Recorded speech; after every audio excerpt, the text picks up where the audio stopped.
Assalamualaikum warahmatullahi wabarakatuh. Alhamdulillah hamdan katsiran thayyiban mubarakan fihi kama yuhibbu rabbuna yarda. Asyhadu an la ilaha illallah wahdahu la syarika lah wa asyhadu anna Muhammadan abduhu wa rasuluh sallallahu alaihi wa ala alihi wa sahbihi wa sallama tasliman katsiran. يا أيها الذين آمنوا اتقوا الله حق تقاته ولا تموتن إلا وأنتم مسلمون يا أيها الناس اتقوا ربكم الذي خلقكم من نفس واحدة وخلق منها زوجها وبث منهما رجالا كثيرا ونساء واتقوا الله الذي تساءلون به والأرحام إن الله كان عليكم رقيبا يا أيها الذين آمنوا اتقوا الله وقولوا قولا سديدا يصلح لكم أعمالكم ويغفر لكم ذنوبكم ومن يطع الله ورسوله فقد فاز فوزا عظيما. أما بعد فإن أصدق الحديث كتاب الله وخير الهدى هدى محمد صلى الله عليه وعلى آله وسلم وشر الأمور محدثاتها وكل محدثة بدعة وكل بدعة ضلالة وكل ضلالة في النار. Ayuhan nas ibadallah rahimakumullah. Allah Subhanahu wa taala berfirman, "Wa kadzalika akhdhu rabbika idza akhadha al-qura wa hiya zalimah. Inna akhdahu alimun syadid." Dan demikianlah kami memberikan hukuman kepada penduduk satu negeri dikarenakan penduduk itu dalam keadaan berbuat zalim. Sesungguhnya hukuman kami itu sangat dahsyat. Allah juga berfirman, "Wa idza aradna an nuhlika qaryatan amarna mutrafiha fafasaku fiha fahaqa 'alaiha al-qaul fadammarnaha tadmira." Dan jika kami menghendaki kehancuran satu negeri, kami akan perintahkan kepada orang-orang yang punya jabatan, yang punya harta, yang punya kedudukan, agar mereka taat kepada Allah Azza wa Jalla. Namun justru mereka menentang syariat Allah, maka kami hancurkan mereka dengan sehancur-hancurnya. Ala la'natullahi 'alal zalimin. Ketahuilah bahwa laknat Allah bagi orang-orang yang zalim. Innallaha la yahdil qaumadz zalimin. Sesungguhnya Allah tidak berikan hidayah kepada orang-orang yang zalim. Ayuhan nas ibadallah, kezaliman terbagi menjadi tiga. Yang pertama kepada Allah Azza wa Jalla. Yang kedua kepada diri mereka sendiri. Dan yang ketiga kepada orang lain. Kezaliman kepada Allah berupa kekufuran dan kesyirikan. Wal kafiruna humuz zalimun. Orang-orang kafir itu adalah orang-orang yang zalim. Wa ma khalaqtul jinna wal insa illa liya'budun. Ma uridu minhum min rizqi wa ma uridu an yut'imun. Innallaha huwar razzaqu dzul quwwatil matin. Dan tidaklah aku ciptakan jin dan manusia kecuali agar mereka beribadah kepadaku, kepada Allah Azza wa Jalla.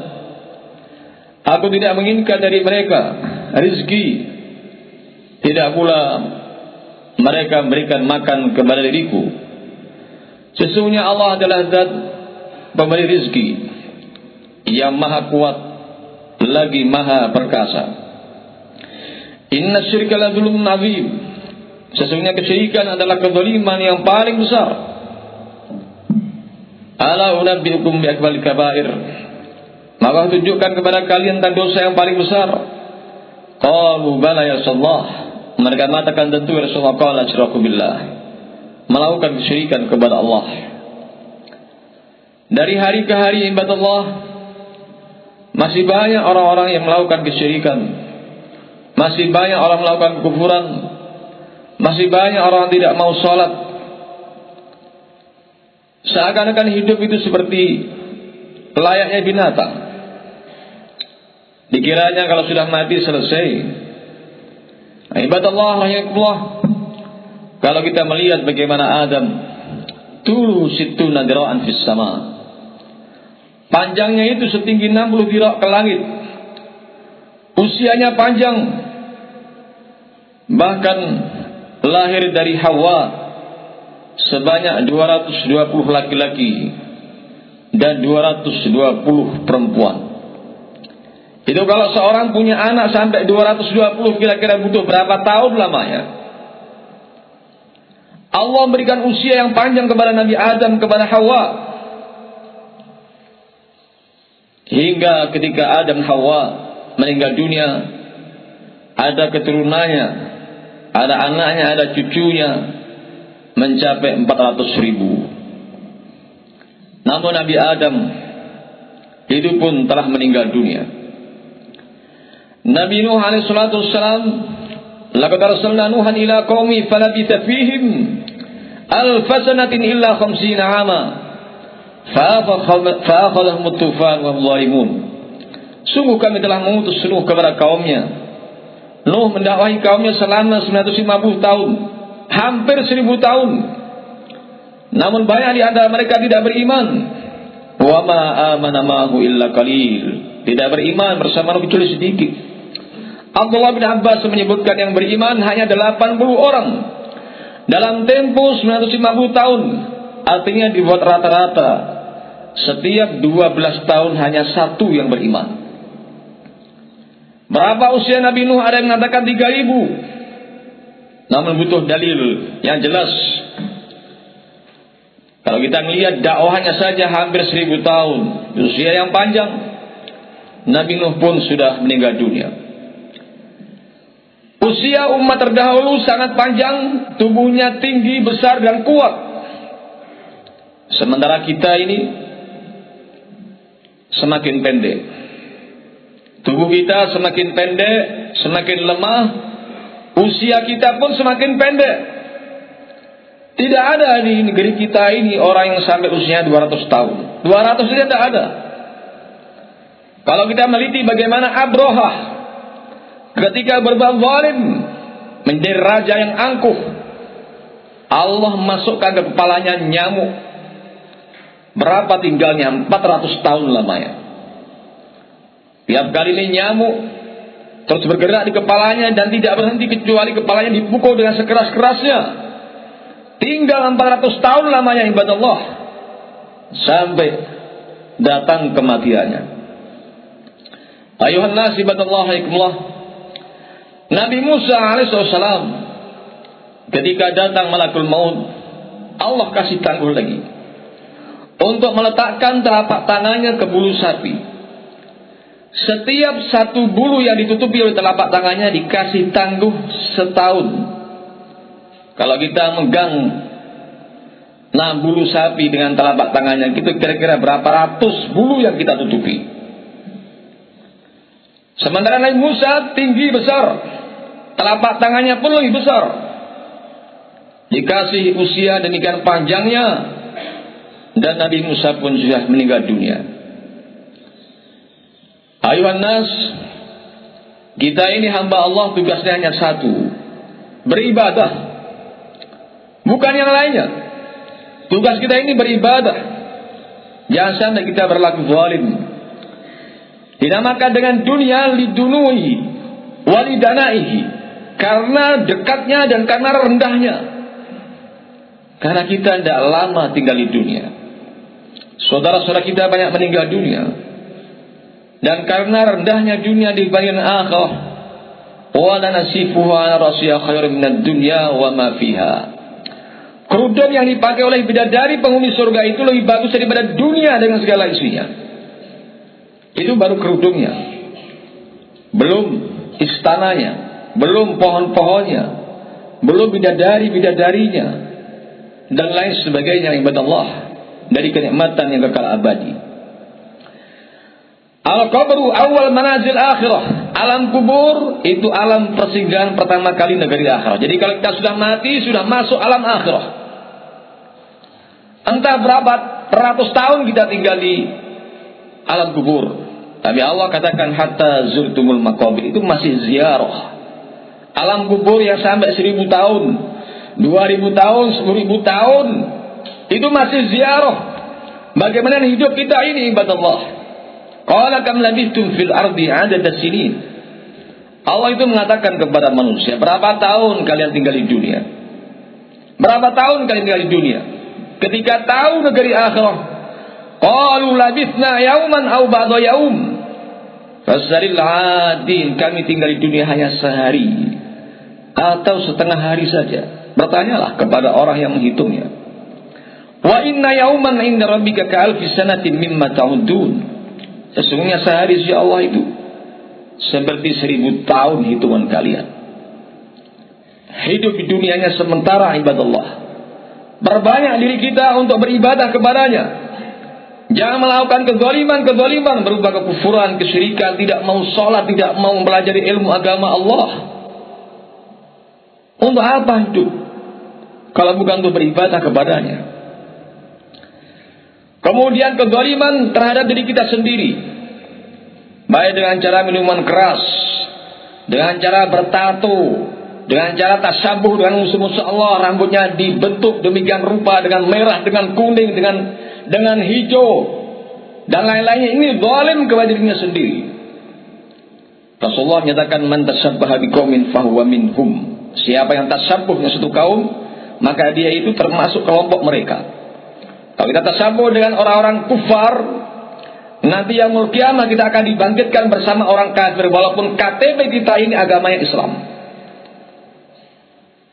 Man sana'a nayruzahum wa mihrajanahum wa tashabba bihim wa mata 'ala dzalik husyira ma'hum yaumil qiyamah. Siapa yang membuat acara makanan untuk tahun baru, jadi tahun barunya orang Kristen atau tahun barunya orang Yahudi, kemudian tasyabuh, masih niru-niru, tasyabuh kita menyerupai mereka, akan dibangkitkan nanti yaumul qiyamah bersama mereka.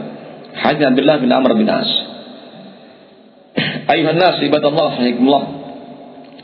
Kalau kita lihat bagaimana kaum Lut, ya, mereka melakukan homoseksual, letaknya di Yordania.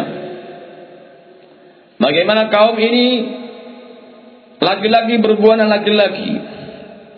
Allah berikan peringatan melalui Nabi Lut untuk berikan peringatan atatuna dzukran minal alamin. Tapi kali itu mendatangi kaum laki-laki di alam semesta ini. Namun mereka membangkang. Falamma ja'a amruna ja'alna 'aliha safilaha wa amtarna 'alaiha hijaratan min sijilin mandud. Allah kirim malaikat untuk mengangkat negeri atau kaumnya Lut sebanyak 4 kampung. Diangkat setinggi langit, kemudian dibalikkan, dan setelah itu dilempari dengan hujan batu hingga membentuk laut yang luas. Ini laut mati namanya, karena tergenang air, tapi ikan-ikan tidak bisa hidup di sana. Itu masih ada pelajaran. Laqad kana fi qasasihim ibratun li ulil albab. Sungguh dalam kisah-kisah mereka ini ada pelajaran bagi orang yang punya otak, yang punya akal. Ada pelajaran. Kalau kita mau melihat bagaimana kaum Samud yang letaknya di antara Saudi dan Yaman, bagaimana pintu-pintu rumahnya setinggi 10 meter, orangnya tinggi besar. Pintu kita ini paling 2 meter aja. Itu mereka pintu-pintunya masih ada peninggalan 10 meter. Orangnya kuat-kuat. Ketika mereka menentang syariat Allah Azza wa Jalla, bagaimana kaum Samud yang menentang Nabi Saleh alaihi wasallam, hingga mukjizat Allah berikan berupa onta disembelih oleh mereka. Wa kana tis'atu yurahti yusiduna fil ardi wa la yuslihun. Ada 9 orang. Mereka berbuat kerusakan dan kampungnya menyetujui perbuatan itu. Mereka tidak ada bentuk pengingkaran. Allah jadikan hari pertama wajah-wajah mereka menguning, hari kedua wajah mereka memerah, dan hari ketiga wajah mereka menghitam. Setelah itu datang Masya Allah, kabut yang menghitam luar biasa, dikiranya turun hujan. Ternyata azab Allah datang kepada mereka. Ayuhan nas ibadallah rahimakumullah. Demikian pula kezaliman kepada sesama manusia. Kalau kita lihat tentang iri dengki ini ada dalam diri kita semua.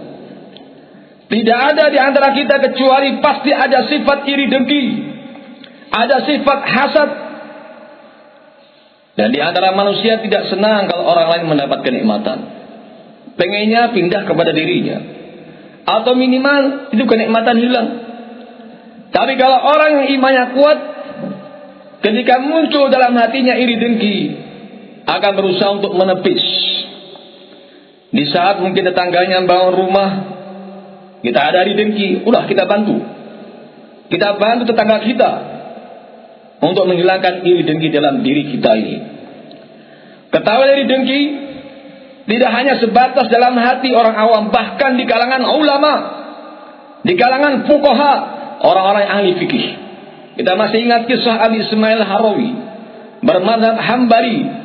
Di saat Abu Ismail ini paling terkenal dibandingkan para fuqaha yang lain, tiba-tiba beberapa fuqaha datang bertamu kepada Abu Ismail Harawi. Di saat Abu Ismail Harawi masuk ke rumah ingin memberikan sesuguhan, mereka meletakkan sonan min nuhas, yaitu patung dari tembaga, diletakkan di bawah ranjangnya. Setelah itu lapor kepada pemerintah, sehingga pemerintah pun marah kepada Abu Ismail Harawi. Selama ini engkau telah menipu manusia. Lalu Abu Ismail bertanya, ada apa? Kamu menyembah patung, bukan menyembah Allah. Maka dia mengatakan, subhanaka hadza buhtanun azim. Maha suci ya Allah, ini kedustaan yang besar. Akhirnya pemerintah tahu kejujuran Abu Ismail Harawi. Lalu balik bertanya kepada para fuqaha, apa yang mendorong kalian untuk melakukan tipu daya seperti itu? Qalu listiharihi. Mereka mengatakan karena ketenarannya. Jadi bisa saja antara ustaz, karena ini terkenal, ini tidak terkenal, akhirnya tidak terkenal, berusaha menjatuhkan yang terkenal. Para fuqaha aja bisa terjadi, apalagi di kalangan kita orang awam. Iri dengki ada dalam diri kita. Bahkan dengan iri dengki ini menyebabkan kematian yang banyak. Inna al-ain la yurithu al-rajul al-qabr wal jama' al-kidr. Sesungguhnya dengan pandangan mata iri dengki itu akan bisa mengantarkan seorang masuk kuburan. Jadi bisa mati dengan pandangan orang iri dengki, dan bisa mengantarkan unta masuk ke periuk. Unta sehat tiba-tiba sakit dengan pandangan orang-orang yang iri dengki. Jadi berhati-hati ibadallah. Suatu hari Hisham bin Abdul Malik melihat Salim bin Abdullah bin Umar di masjid. Usianya sudah 60 tahun, kok masih kelihatan perkasa sehat. Wa ma akata, apa yang kau makan? Qala al-khubz wal zait. Yang saya makan ini roti sama zait. Engkau sudah demikian kondisinya, sudah tua masih sehat seperti ini? Iya. Nak selang berapa lama, fayu'ak wa'kan syadida, ia pun menderita panas luar biasa. Fazada maraduh, kemudian tambah sakitnya, sampai Salim bin Abdullah bin Umar meninggal dunia dengan sebab pandangan iri dengki. Itu kadang mungkin kalau ada orang punya ternak banyak, dengan sebab pandangan orang iri dengki, bisa ternak kita ini langsung mati semua, bisa. Tentunya dengan izin Allah Azza wa Jalla.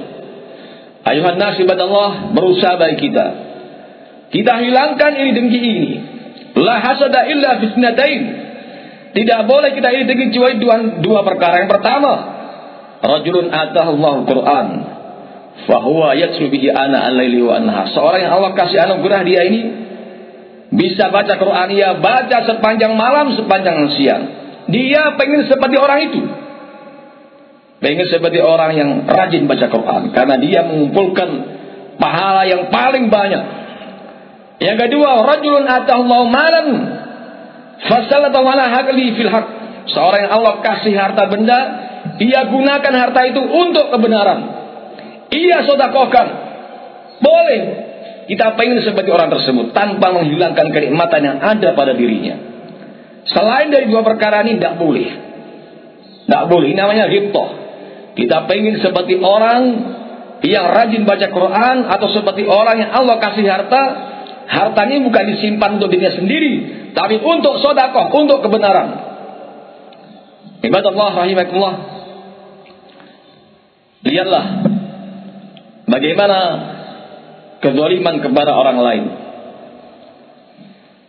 Utsman bin Affan adalah seorang yang kaya, yang sangat dermawan. Dengan hartanya ia beli sumur miliknya orang Yahudi, di mana di Madinah itu air sangat dibutuhkan.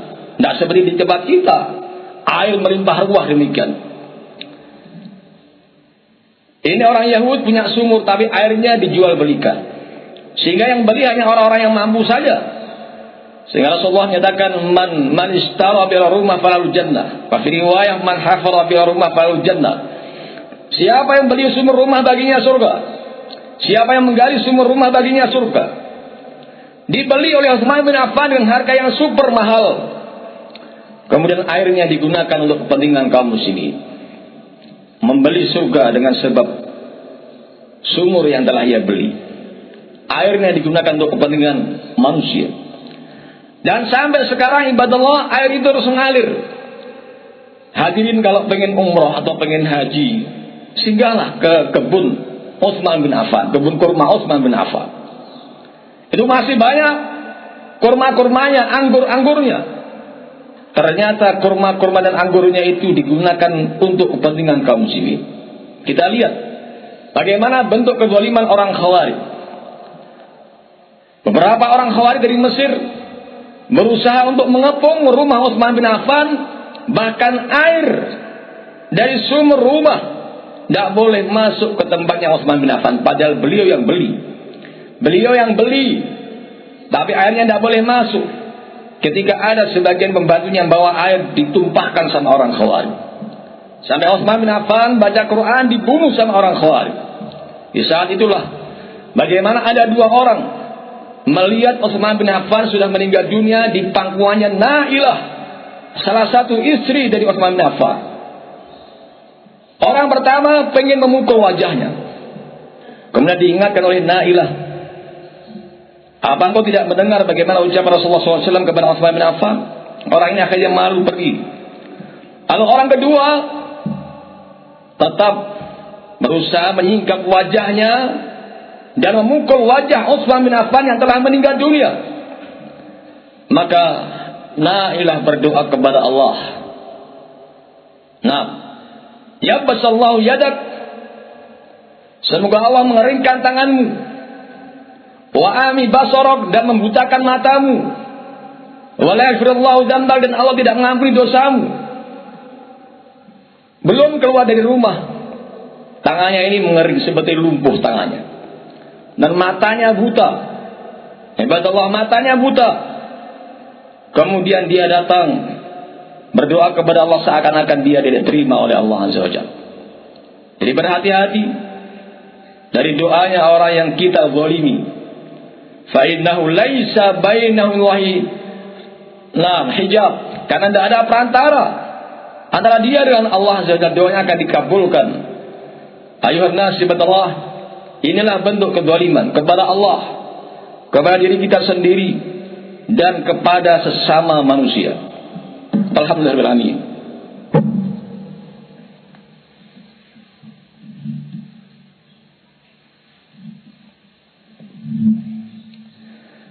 Alhamdulillah, hamdan katsiran thayyiban mubarakan fihi, kama yuhibbu rabbuna yarda, wa asyhadu an la ilaha illallah la syarika lah, wa asyhadu anna Muhammadan abduhu wa rasuluh, sallallahu alaihi wa ala alihi wa sahbihi wa sallama tasliman katsira. Ibadallah rahimakumullah, tanamu aynaka wal madlumu muntabihun wa ilallahu la tanam. Engkau itu bisa tidur. Engkau bisa tidur ketika engkau berbuat zalim kepada orang lain. Tapi orang yang dizalimi akan senantiasa memperhatikan. Dan Allah tidak pernah tidur. Mungkin di saat di malam lagi tertawa, lagi makan-makan bersama anak istri kita, ternyata orang yang kita zalimi berdoa kepada Allah, ya Allah, hancurkan fulan. Ya Allah, berikan kecelakaan kepada fulan. Bisa-bisa kita hancur. Bisa-bisa kita celaka ibadallah. Fa innahu laisa bainallahi wa bainallahi hijab. Karena tidak ada perantara antara dia dengan Allah Azza wa Jalla. Kita mungkin bisa senang-senang, kita bisa istirahat, bisa tidur, tapi orang yang kita zalimi terus memperhatikan kita, terus berusaha untuk mendoakan, bahkan mungkin kejelekan untuk diri kita. Makanya berhati-hati dengan cara menjatuhkan kehormatannya, atau mengambil hartanya, atau dengan memutarbalikkan fakta. Bisa kita saksikan bagaimana kesudahan orang zalim. Sebenarnya Imam Zahabi rahimahullah ta'ala, man ra'ani fala yadlim ahada. Siapa yang melihat saya, jangan berbuat zalim kepada seorang pun. Lalu mereka bertanya, ada apa dengan dirimu?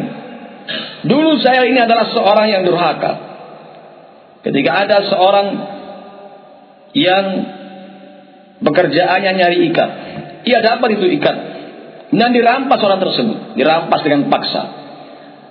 Nah, beneran tadi mengatakan ini to'am yari, ini makanan untuk keluarga saya. Akan tapi diambil dengan paksa dan dibawa lari, dibawa pergi hingga ikan tersebut menggigit ibu jarinya. Di malam hari orang tersebut ibadallah yang telah merampas ikan milik orang lain tidak bisa tidur. Kemudian di pagi hari datang kepada sebagian dokter, hadza mardul aklah, ini penyakit yang memakan anggota tubuh, jadi harus dipotong. Akhirnya dipotong ibu jarinya. Besoknya lagi nggak bisa tidur. Ternyata penyakitnya menjalar sampai miksom, sampai pergelangan, harus dipotong. Besoknya lagi menjalar sampai siku, kemudian sikunya dipotong. Hari keempat nggak bisa tidur lagi, sampai dipotong ke katifnya, sampai pundaknya dipotong. Lalu ada orang mengatakan, ada apa dengan dirimu? Adakah engkau telah berbuat zalim kepada orang lain? Ternyata ingat.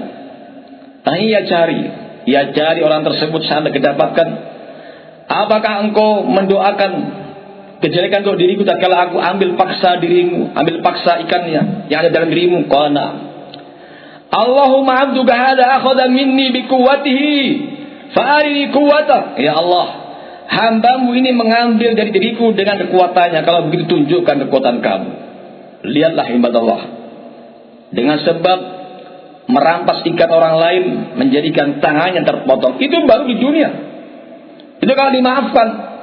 Kalau tidak nanti pada yaumul qiyamah mendapatkan azab yang berlipat ganda. Demikian ibadallah, semoga kita bisa mengambil pelajaran dari kisah-kisah orang-orang yang berbuat zalim. Walhamdulillahirabbil alamin. Walhamdulillah.